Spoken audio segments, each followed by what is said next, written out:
Hello everyone, তো আগের পার্টে তো দেখালাম যে সকালে কি খাওয়া দাওয়া হয়েছিল আর কি কি করছিলাম। তারপরে তো স্নান টান করে চলেই এসেছিলাম এখানে। আর দেখো এখানে তো এক এক করে রান্না বসে গেছিলো। আর লাস্ট কিন্তু দেখো এখানে কিন্তু চিকেন কষাটাও বসে পড়েছিল। আজকে কিন্তু তোমাদের সাথে চিকেন কষার পুরো ব্যাপারটাই শেয়ার করব। তো দেখো ফার্স্টে তো ওখানে মশলাটা কষাচ্ছিল, আর মশলাটা যখন কষাচ্ছিলেন উফ এত সুন্দর একটা গন্ধ বেরোচ্ছিল, ওখানে বসে থেকে আমার পেট অলরেডি হাফই ভরে গেছিলো। তো যাই হোক, তারপরে কিন্তু দেখো এখানে কিন্তু মাংসটা দিয়ে দিয়েছিল, আর এখানে কিন্তু কাকি রান্না করছিল। তো মাংসটা কিন্তু খেতে খুব টেস্টও হয়েছিল। আমার তো খুবই লোভ লাগছিলো, এখনও যে আমি তোমাদেরকে ভয়েস ওভার দিচ্ছি এখনও আমার মুখে জল চলে আসছিল। তো যাই হোক, ওই দিন কিন্তু আমরা সকলে মিলে খুবই মজা করেছিলাম। আর দেখো এই কাকি কিন্তু সেদিন রান্না বান্না করেছিল।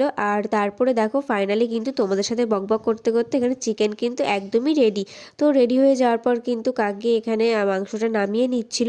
তারপরেই কিন্তু আমরা এক এক করে বসে পড়লাম খাওয়া দাওয়ার জন্য। তো ফার্স্টে এখানে ছিল বাঁধাকপি মাছের মাথা দিয়ে, তারপরে ডাল ছিল যেটা সেটা নিতেই ভুলে গেছি। মাংস তো তোমরা দেখলে অলরেডি ছিল, আর শেষ পাতে তোমাদের সাথে শেয়ার করলাম চাটনি পাঁপড়, আর লাস্টে কিন্তু রসগোল্লাও ছিল।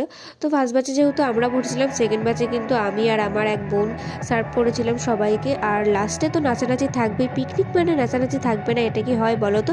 তারপরে কিন্তু এখানে দেখো আমরা সবাই মিলে একসাথে খুব মজা করেছি, নাচানাচি করেছি। তোমাদের এই পিকনিকের ব্লগটা কেমন লাগলো অবশ্যই কিন্তু কমেন্ট করতে ভুলো না। আর যারা যারা এখনও চ্যানেল সাবস্ক্রাইব করোনি তারা অবশ্যই কিন্তু চ্যানেলটা সাবস্ক্রাইব করে দিও।